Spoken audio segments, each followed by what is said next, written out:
Hello and welcome to Searching for Service, brought to you by Rotary District 5950 and 5960. I'm Kelly Kirk. I'm Chad Larson. And I'm Joe Kirk. And before we dive into who our guest is today, Joe is going to remind us of the show's purpose. Yeah, the show's purpose is as Rotarians, we're all very hell-bent on service. And what we wanted to do is design a show that would reach current Rotarians and future Rotarians about service. And, Rotary has many types of different kinds of service that we partner with different groups, and we have different types of service that comes organically through Rotary. And we just really, at the end of the day, want to have great people on, like John, like we have today. We're really excited to have you on, and tell great stories and really get people energized about serving their communities. In more ways than one. Yeah. Nice job. Local and abroad. Local and abroad. And so Joe did give us a little sneak preview of who our guest is today, but let's officially introduce him. We have Jon Cermin, who is a media producer. His company is Cermin Production Incorporated. Welcome, Jon. We're happy to have you. Thank you for inviting me.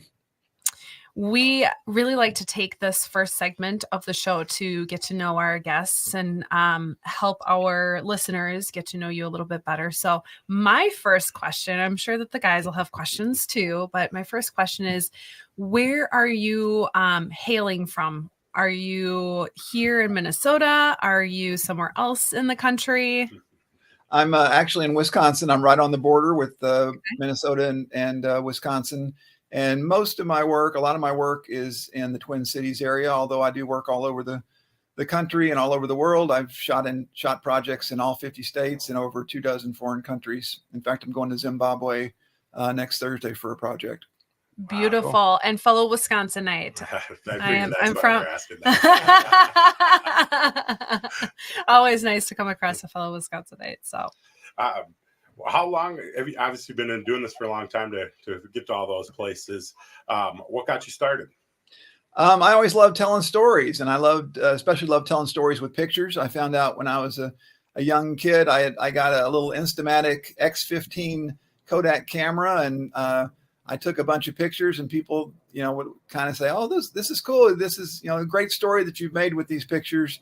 And so I went to school and got a master's degree in radio, television, and film, and over a number of years. And then I started working at a little media company out in Jacksboro, Texas. I was raised and born in Texas. And from there, I went to work for Flight Safety International. I did aviation training videos for the military and corporate aviation. And then I got hired away by a teleproduction company in Dallas, AMS Production Group. And I worked there for about 7 years. And then in 1991, I started my own business, Cermin Productions Incorporated. And I haven't looked back. And the rest is history. I do projects. Yeah, I do broadcast projects. I do corporate projects, and then I do ad agency projects. What brought you to the Midwest? My wife. I married into that. Yeah, stuck me right in. When we got married 28 years ago, I knew that we were one day would be up in Wisconsin, her old hometown of Dresser, Wisconsin, and I knew that as long as there's a large metroplex nearby and a good airport, that I could pretty much work anywhere. So that wasn't a problem. And so where is the nearest metropolis area from you? We are 50 miles from Minneapolis, St. Paul. Oh, okay. Gotcha. Oh, okay. Taylor's Falls. Oh, you said Taylor's Falls. I'm sorry. Well, St. Croix Falls and Taylor's Falls, it's kind of synonymous. They're on opposite sides. Yeah, you don't know. I don't know. I don't know all of the cities and towns in Wisconsin. Well, everyone knows. Sorry, I missed that. Yeah, everyone knows where Taylor's Falls is, but nobody knows that across the river is St. Croix Falls. So yes, that's funny. There you go. Have you done work? Are you a Rotarian up there? Or I am a Rotarian. Yep, I am a Rotarian. I've done a number of projects for Rotary, pro bono stuff, and then this by far is my largest project to date. Wow, very cool. The show Very could cool. use a pro bono project. Well, one of the things I learned from owning a business is pro bono spawns more pro bono. So Yes, it does. Yes, it does. That is very true. And so, can you share real quick what the project is? You want the 30-second version or the 10-minute Let's version? do 30-second version, because then we're going to really dive into it. Okay. Drones will soon be require a new rule in the United States, which will ground probably about 1 million drones. From attending a Rotary meeting in Lviv, Ukraine back in March, I learned that they can repurpose drones by putting a thermal imaging camera on them, and they can detect landmines using a drone. So I'd like to see us repurpose our obsolete drones here in the United States, collect them through all the different Rotary clubs organically across the United States, send them to Ukraine, and then let the Rotary clubs there disperse them to the cities that are in need of landmine detection. Cool. Before we dive into that in the next segment, good question. You said you went to a Rotary meeting in Ukraine. How many different countries have you visited Rotary clubs in? Do you always go visit here? Yeah, we've been to a meeting in India. We've been to Ukraine. We've been to one in Germany, Belize. I can't think of all of them, but quite a few. I mean, my wife and I travel together with this mission group and medical mission group. And so whenever it's possible for us to do this, we do visit a Rotary club. And I have to give a shout out to our friends in Belize. The Rotary club there basically facilitates our medical mission trip. And if it weren't for them, we would not be able to do what we do. That's incredible. So that was going to be one of my questions. Was it just happen chance that you were in Ukraine for this Rotarian meeting, and then all of a sudden this is how you found out about all of the stuff that was happening? Yeah, no, we were there for a medical mission trip to do cleft lip and palate surgeries and to teach at the medical school and teach at some of the hospitals, some of the surgeons in our group. And so I work half-time as their media director. And so I always record all the goings on, and I come back and I do the storytelling and documentation of the trips that we make. That's really neat. Cool. Tell us your favorite story of, one of your service trips, and maybe one of the best stories that you've got. Just kind of a random. It doesn't have to do with the drone project or anything like that.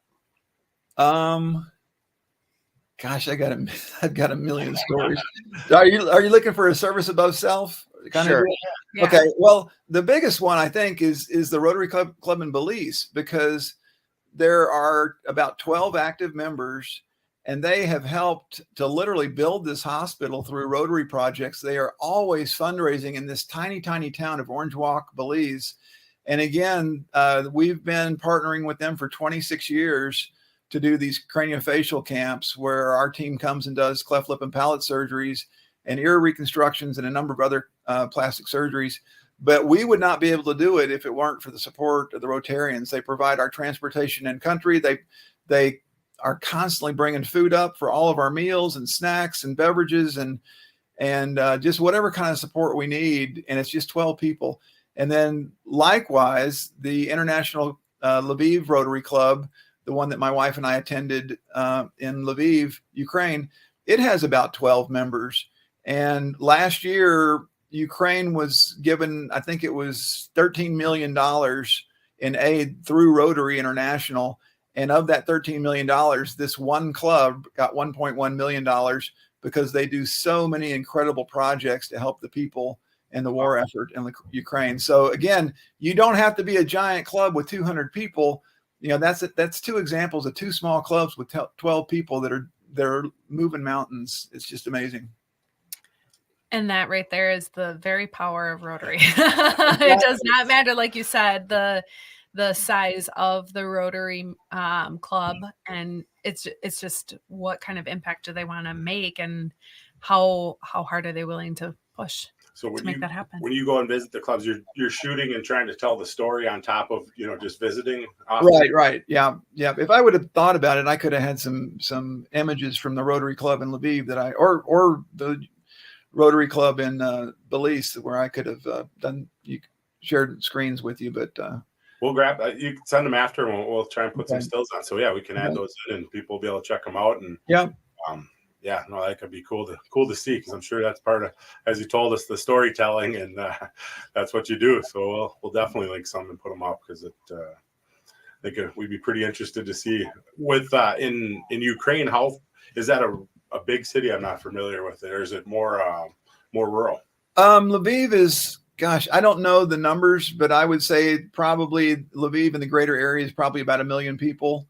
So it's a fairly sizable town. And when we got there, we got an app called Air Alert, and Air Alert basically lets you know when there's incoming missiles or drones or bombs, and it tells you to seek shelter. So it's kind of interesting. You check it into your hotel, and we stayed at a really nice hotel in Lviv, and you get your keys, and they go, okay, now we're going to show you where the bomb shelter is. I mean, that's kind of something that is not a standard procedure. No, and the week before we were there, 6 people were killed in a missile attack, and people were like, wow, well, weren't you concerned about that? And it's like, well, that's like saying 6 people were killed in a missile attack in Minneapolis yesterday. That wouldn't keep me from going to Minneapolis, because it's just got to be your day, to get hit like that. But we get, my wife and I continue to get the alerts, even though we're not in country, because our friends are there, and we want to share their experience, and that's our opportunity to pray for our friends whenever we get the Air Alert. And I got one just this morning. We get them about 2 a day almost. That's wild. Well, that'll be a great way to segue into our next we segment. should launch into our next one. Yes, wow, unintended. Sure. Yeah. As a reminder, you are listening to Searching for Service. I'm Kelly Kirk. I'm Chad Larson. And I'm Joe Kirk. We'll be back.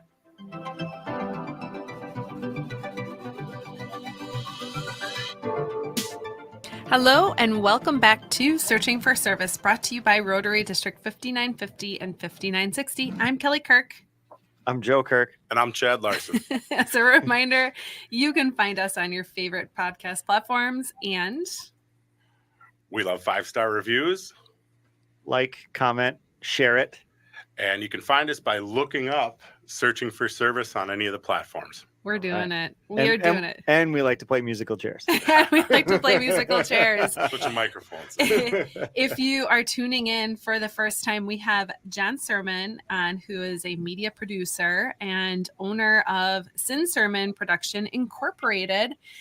So this last segment, we dove into who is Jon Cermin and got to know him a little bit better. And this next segment, we're going to really dive into what is the purpose of having Jon on this show. There's a big purpose, actually. And so, Jon, would you please share with our listeners? We gave them a little bit of a preview in the first segment about some of the drone stuff that you're focusing on, but let's give them a little bit longer briefing on that. All right, thank you. So my wife and I were in Lviv, Ukraine on a medical mission trip back in March of 2023. And whenever we travel, we always try and visit a local Rotary club. So we went to the International Downtown Lviv Rotary Club, and we were very welcome there. It was a very small group, but we had a delightful time with them, and we're just blown away with the things that this tiny club has done. And during the course of the meeting, someone commented that a 17-year-old high school student figured out how to put a thermal imaging camera on the bottom of a prosumer drone and map minefields. Ukraine has been very heavily mined. Ukraine is has more landmines in it than any other country on the planet Earth, including Afghanistan. And one of the NGOs that does mine clearing and just finished clearing Croatia after 30 years of mine clearing has determined it'll take about 737 years to clear all the landmines in Ukraine. Now, we're not talking about landmines in strategic locations along military lines. The Soviets left them everywhere. They're in farm fields, they're in front yards, they're on the side of the road.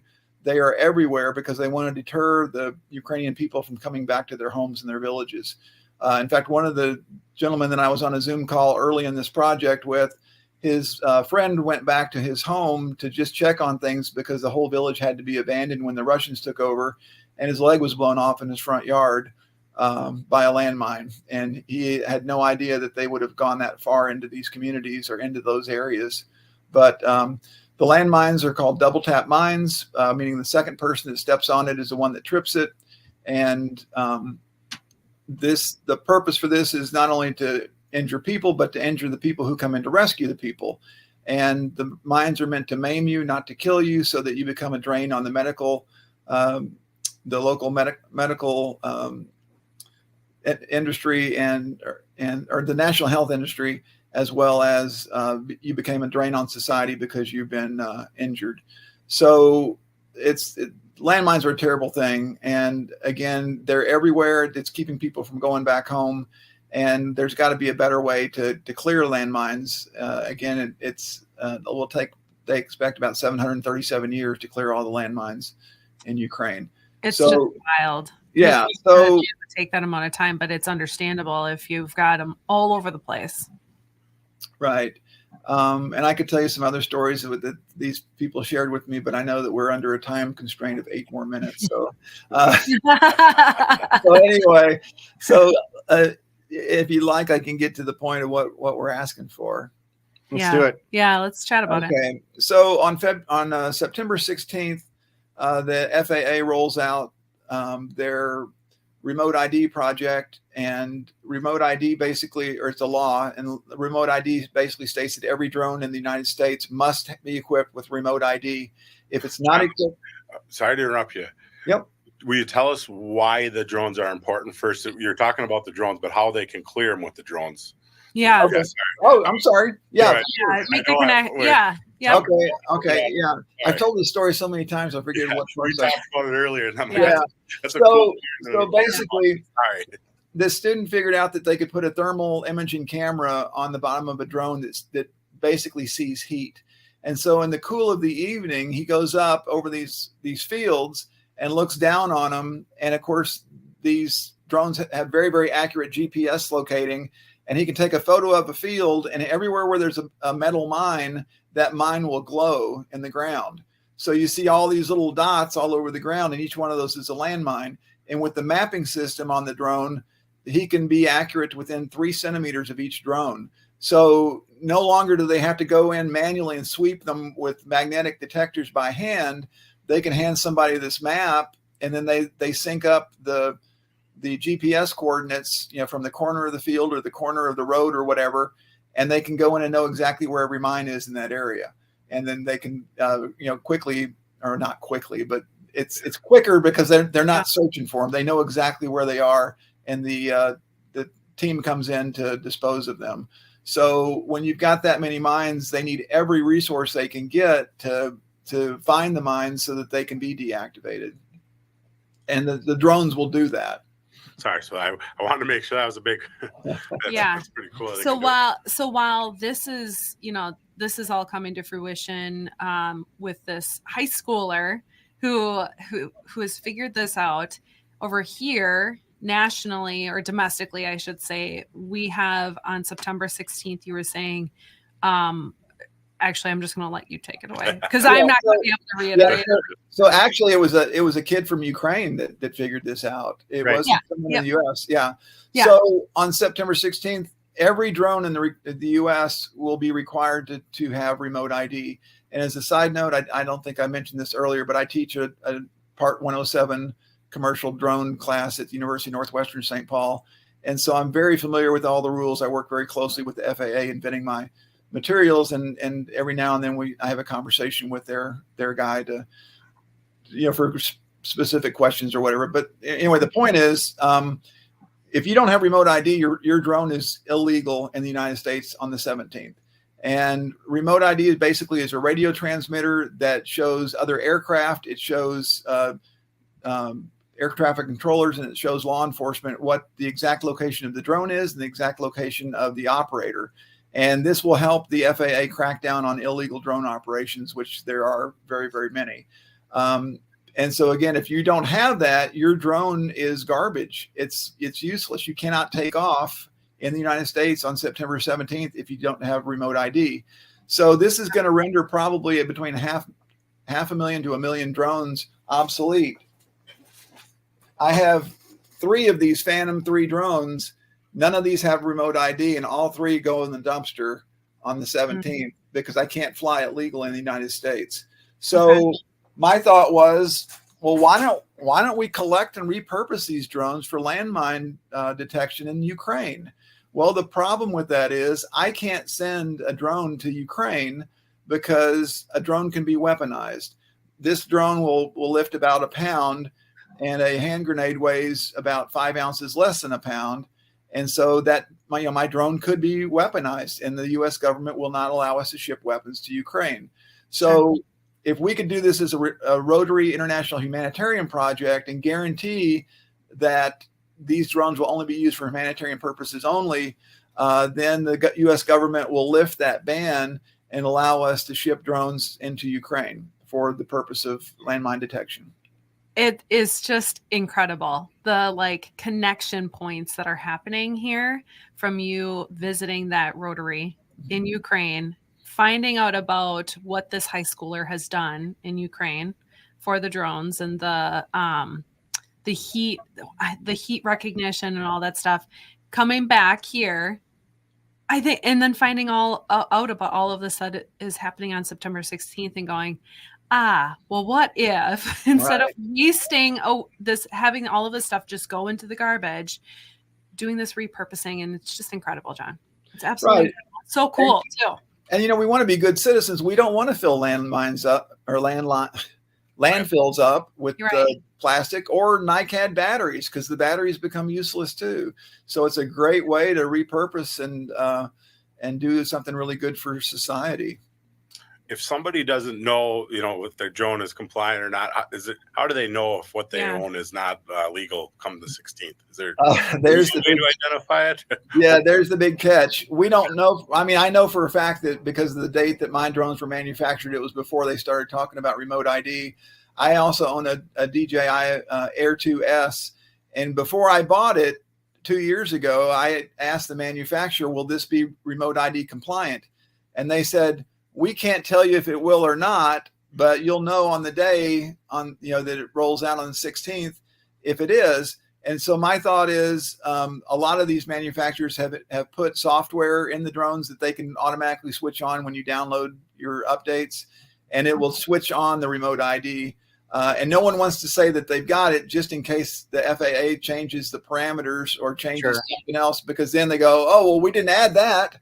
Yeah. And so no one's saying that they've got it. So you won't really know until the 16th when it goes into effect. And there's a possibility.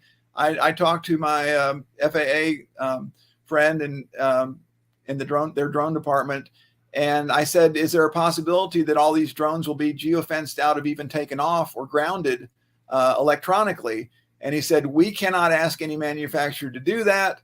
But there's always that possibility that DJI might, in their wisdom, say, or automatically geofence you out from even taking off the next day.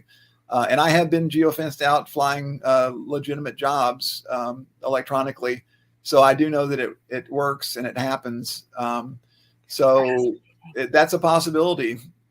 It's a possibility your drone just might not work that day, and it's obsolete. What you're trying to say too is all my aerial photography and drone work is going to go up in price. Well, also I got to add this, because I'm a licensed pilot and I'm a teacher. If you are not Part 107 and you're flying and taking photos of things and posting them, you are in violation of a couple rules there with Part 107.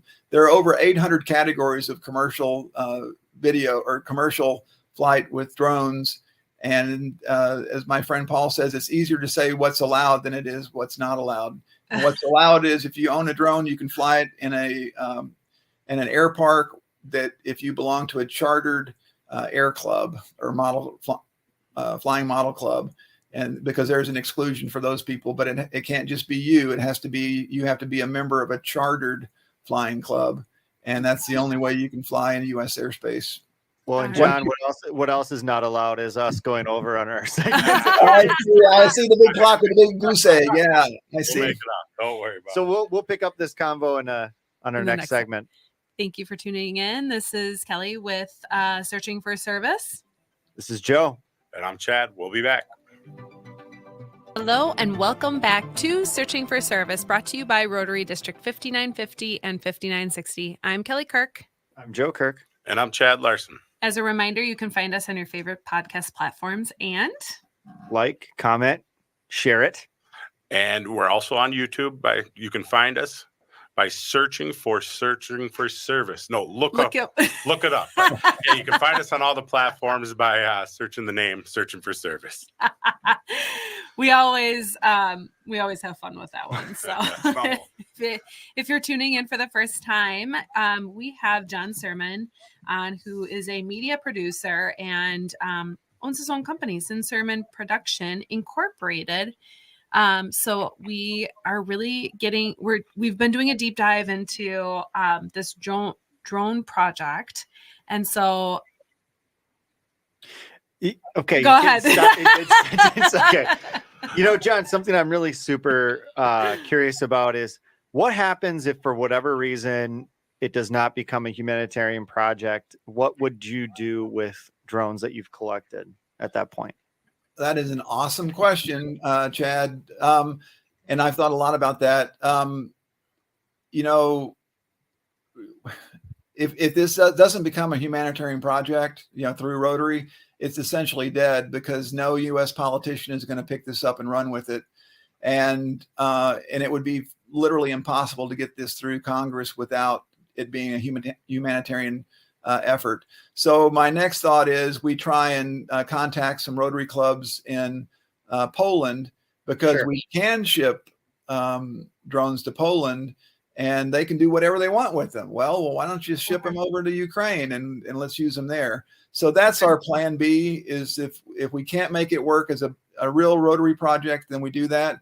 And I don't know that, to be honest, I don't know that we could legally even use Rotary clubs to collect them, because we've kind of tipped our hand as to what we're doing. And if Rotary International says no, we don't want to be a part of it, to have a Rotary club follow through and start collecting drones, we're looking at big issues and big problems. So it'll make it really, really hard to collect if Rotary does not accept this as an international project. But it is so important to get the word out now, because I mean the deadline's soon, and then you're gonna have a lot of people with dead drones. Yeah, they're gonna know what you're supposed to do with this thing. Yeah, and I pulled all my hair out over this project in the last 4 months. I started this back in April, right after. I mean, I mentioned this to them at the meeting in March, and I said, "Hey, we could do this thing," and they go, "Oh yeah, let's work on it." And so I've been working on it since April. And first I was having all kinds of problems on the U.S. side, getting any politician to listen to me. And, because they all said it's impossible because you're sending something that can be weaponized. And I said, well, what if we made it humanitarian? Well, yeah, then we can do it.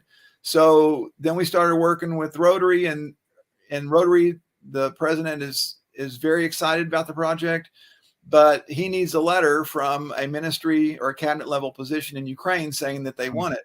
Well, that took 3 months to get. And allegedly this morning, we're going to get that letter, but it has to go to the embassy the Ukrainian embassy in Washington, D.C. to get approved. And then it goes to the president of Rotary a week later. So we're going to be after the deadline by the time Rotary gets the letter. And I get bombarded every day with ads to update my drone, because it's gonna, if you don't have remote ID, you're going to be grounded and violation. So you best buy a new drone now. Here's a sale we're having. And so there are drone owners across the United States that are getting these ads, and once they get their new drone, they're going to trash their old one because it is illegal to fly. So I really, I kept trying to stress to my friends in Ukraine, if we get on this after the 16th, we could lose, hundreds of drones every single day.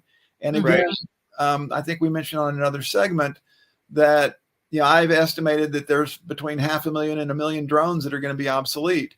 So, how many of those could we net if we could get this going sooner? But the wheels of government just turn dreadfully slow. So hold on to yours until you know to throw it away. Yeah. Right. So the message to people that are listening to this is hang on to your old drones. We might have something for you. Mm-hmm. Ukraine's dealing with literal landmines. Yeah. John's dealing with the proverbial landmines of politics. Bureaucracy. Yeah. Yeah. So, but it sounds like that we'll hopefully have a solution here. But I do applaud you for, I think it's such creative thinking. Yeah. Regardless of outcome, it's such creative thinking and opportunity. Like it meets the opportunity. I mean, how often does an entire segment of, something become obsolete?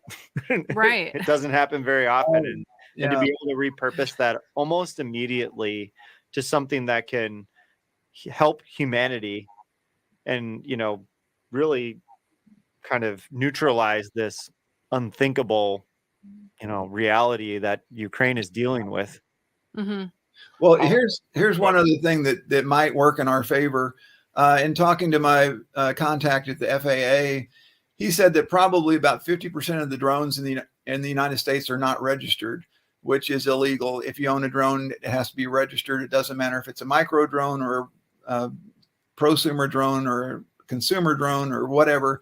Every drone in the U.S. must be licensed unless it weighs less than 5 grams, which, those little tiny toy ones. Mm-hmm. So he said those people are not getting the ads because they're not registered. And so they're not getting the ads to upgrade your drone. They're not getting the warnings that remote ID is rolling out on September 16th. So they're totally ignorant to all of this. So he's saying you can still attack that market because they're probably still flying their drones, albeit every one of them's flying illegally. But, he said your market's not done on the 16th because there are so many people that are, basically the outliers that don't follow the rules. So then what does that, how are you going to get the message to these people across? The plan is like this. Yeah. I mean, other than this, right? Because this show, is a perfect platform to capitalize on that. But other than that. Yeah. So that's a great question, Kelly. So what it would be, I'll produce a little 1 minute, like a PSA. We'll roll that out. And this all assumes that Rotary is behind this. We'll roll this out through all the different Rotary clubs, through the Rotary International Organization, and have each club in their own community do a social media blitz through their website, through their local media, through their newspaper, through radio shows, interviews, whatever.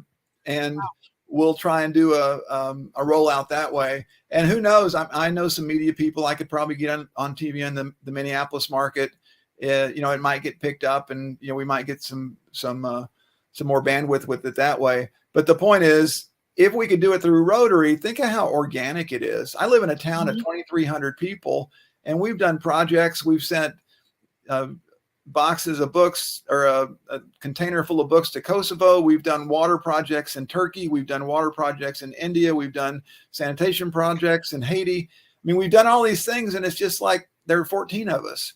And so think of how big Rotary is with just a few people. And those examples I gave you on the other segment, where there's 12 people that are moving mountains in their clubs. So, once we roll this out, if we could roll this out, across the United States through Rotary, I think that's the way to do it, because we can hit such a huge market. Mm-hmm. Has it been in the news much that this coming up? I haven't noticed it, but there's been zero in it, There, if you're not a registered drone user, you're probably totally unaware that it's happening. I mean, there are so many people that are ignorant of the laws. I mean, when you buy your drone from Best Buy, or pick your big box place, there's a little warning on the side that says make sure you follow all the applicable rules of the Federal Aviation Administration.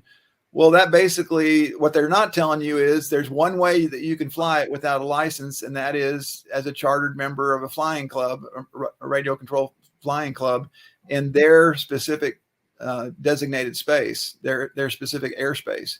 Period. You can't fly. You can't fly in your backyard. You can't fly.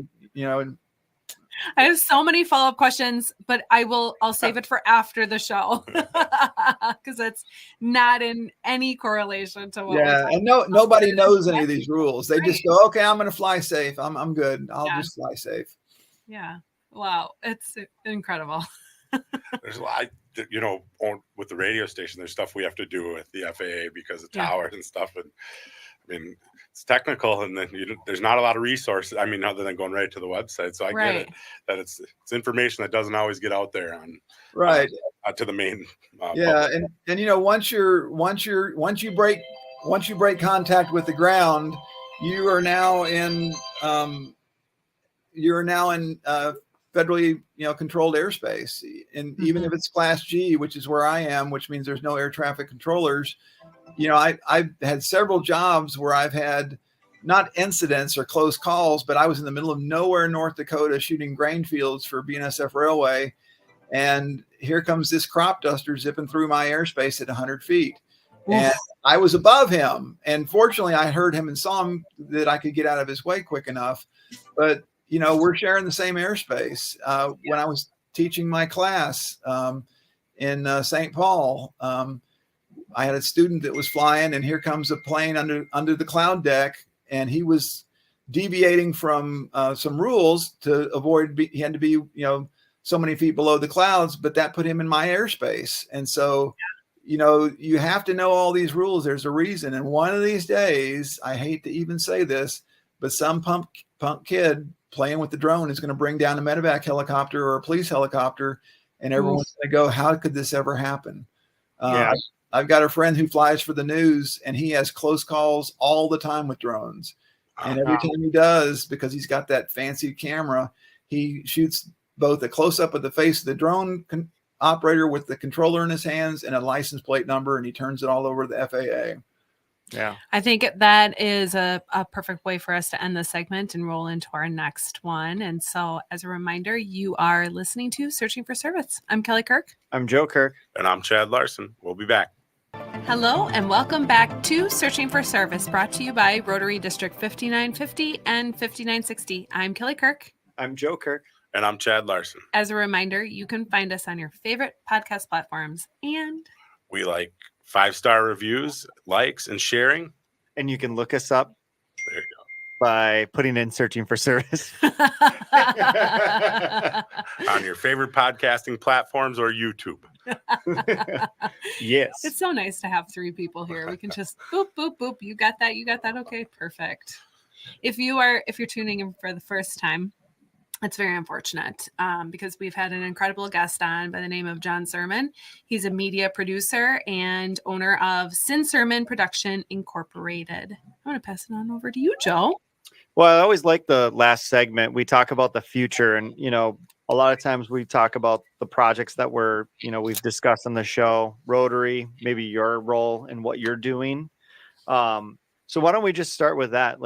Let's just dream for a moment, and you can just take it away and say, what does this project look like to if you if it goes through? Yeah. I get kind of emotional when I think about this, but if it goes through, there'll be hundreds of thousands of Ukrainians who will be able to go back to their homes and not worry about being maimed or killed. They won't worry about their farm animals or their pets being maimed or killed, and they'll be able to live in peace and in safety. Right now, that's far from reality. People just can't go home because it's just too dangerous. And these are the things that we, we're all very much aware of what is happening in Ukraine, but not details like this, and the severity, truly the severity of it, and the continuous impacts that are happening for individuals or families who are like, I want to go home, and they can't because, for these purposes too. It's just wild to me. Well, I mean, it's the Russians' versions of slash and they used to do the slash and burn of all the towns, and so that nobody would populate them. And it's their version of doing it. Yeah. It's really sad. Yeah. When we were at the meeting, there was a young lady who I believe is now the president of the club. And she showed a little video she shot on her phone where she and a friend actually 2 friends, shuttled an ambulance and an SUV to the front lines of Ukraine. Lviv is on the far west of the country, and all the war is on the east side of the country and the north part of the country. Anyway, it was heart-wrenching because they drove through community after community that were just shot up, and like the community sign just being shot to pieces. I mean, what purpose would that serve? And she said that they had to drive straight through both ways. They could never pull off to the side of the road to take a break, because if you pulled off, you could get blown up by a landmine. And as another side note, the reason they took an ambulance is the Russians specifically target ambulances, which is against the Geneva Convention, but they specifically target ambulances because they know that they can get a driver, an EMT, and 6 soldiers in the back with 1 missile. And they go through, I believe it's 6 ambulances every week in Ukraine. So they have a dire need for ambulances. And we're not talking about the fancy kind that we see with the neon colors and the flashing lights. They just use box vans and sprinter vans with 6 welded racks in the back to carry 6 soldiers. But they still get targeted. And it's horribly sad. It is. I mean, I'm at a loss of words, actually, hearing some of that impact, and it's just wild to me. So as you know, we're getting towards the end here. Obviously, we'll find out more on the 16th on the program, and well, not on the program, but on the drones. People find out, and then after that, we'll send out updates. And you're hopeful, you think, within 2 weeks that this may come to fruition, 2 to 3 weeks, or what's the best case and what's the worst case on if it does? Yeah. So as a humanitarian, that's a great lead in here. I've been told twice in emails that the letters are going to be signed. This was both times on a Friday. The letters will be signed either today or Monday for sure. Well, those 2 dates passed. The last date was last Friday. And then I was told this morning by someone that I actually believe and trust that the letters did go out yesterday to be signed by the ambassador in Washington, D.C., the Ukrainian ambassador, because he has to approve this whole project before it can go to Rotary. And apparently it will take 1 week for that ambassador to review everything, do the legal stuff, and then finally put a signature to it. And once that happens, then it'll go to the Rotary president. That process, I'm guessing, could take a week. I don't think it's as simple as just saying, hey, I'm going to rubber stamp this. I think it's got to go through the board of directors, and it's got to go through legal to be vetted by them. So we're looking at probably 2 weeks before it becomes a Rotary project. And at that point, the floodgates open, and we need to get moving with all this. And I guess the unfortunate thing for me is I'm going to be in Zimbabwe from the 14th to the 24th. So there's a possibility when this happens, I will be out of the country and unable to do anything. So I had planned. Hopefully you've delegated that to somebody. Yeah. So something I just thought about, John, sorry to interrupt. Yeah. Is when this becomes, a Rotary project, that's us, being futuristic. Have you considered going to the manufacturers directly? I mean, they've got to have excess surplus of these types of drones that are no longer viable. Well, I don't know. I honestly, I don't think that they do. And the reason is you can go on Amazon and find, my old Phantom 2 or Phantom 3s, for $400 or less. And manufacturers, they want you to buy a brand new Air 2 or a Mavic or whatever. They don't want you to buy an old technology drone. In fact, it may be illegal for them to sell something that's not remote ID equipped, knowing that that's going to come out. I mean, you'd be really ticked off if you bought an old Phantom 2 and then found out you couldn't fly it. So, and these drones are all, I think I bought one of them in 2018 and 2 of them in 2019. And the last one I bought in 2022 or 2021. So, back in the old days, no one was even thinking about remote ID. So, and some of them may not be flying anymore. I mean, who knows? But the manufacturers aren't going to help you buy an old drone. They want to put you in a new drone. So we have just a few minutes left, and I hopefully my question isn't the last question, but my curiosity is when you went to this Rotary meeting in Ukraine and found out about what this high schooler had done for the drone footage, was there any conversation or numbers statistically on like how that can like Shrink the shorten, time yeah, period? like shorten the amount of time it would take to clear all of those mines out from Ukraine? Yeah, Kelly, that's an awesome question, and that is a very important question. And I think it'll have a huge multiplying effect on clearing the landmines, because think about how many Rotary clubs there are across the United States. If you just had Rotarians and just 4 people from each club went out into the community with the drone, think of how quickly you could clear a whole community, this way. And we're hoping that we collect enough drones that we have thousands of drones, so every community could have 15 or 20 drones. And the Rotary Club there in Lviv is going to train the people on how to do the mapping and how to hand off the maps to the people who do the mine removal. So the more we have, the faster we'll clear Ukraine of these horrible mines.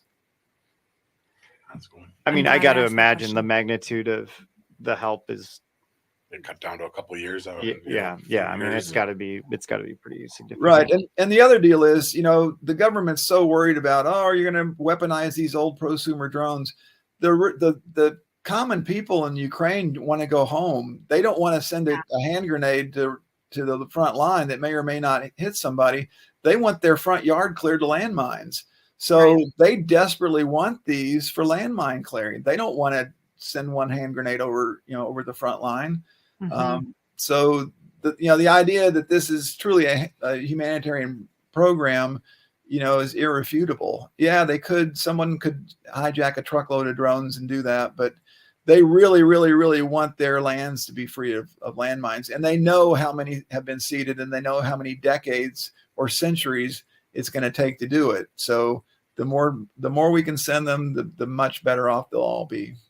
Absolutely. And we're so glad that we were able to tell this story, and we'll get updates out as we learn more. Yeah, we'll get updates as we definitely hear more. John, thank you so much for taking time. I'm glad that we were able to get you on here quickly to spread the word and share the information about the impact that the drones can have. And so thank you very much. Appreciate you. Thank you very much. Thanks for having me on your show. Thank you for tuning in to Searching for Service. I'm Kelly Kirk. I'm Joe Kirk. And I'm Chad Larson. You can, it's time to stop searching and start serving. Thanks for listening.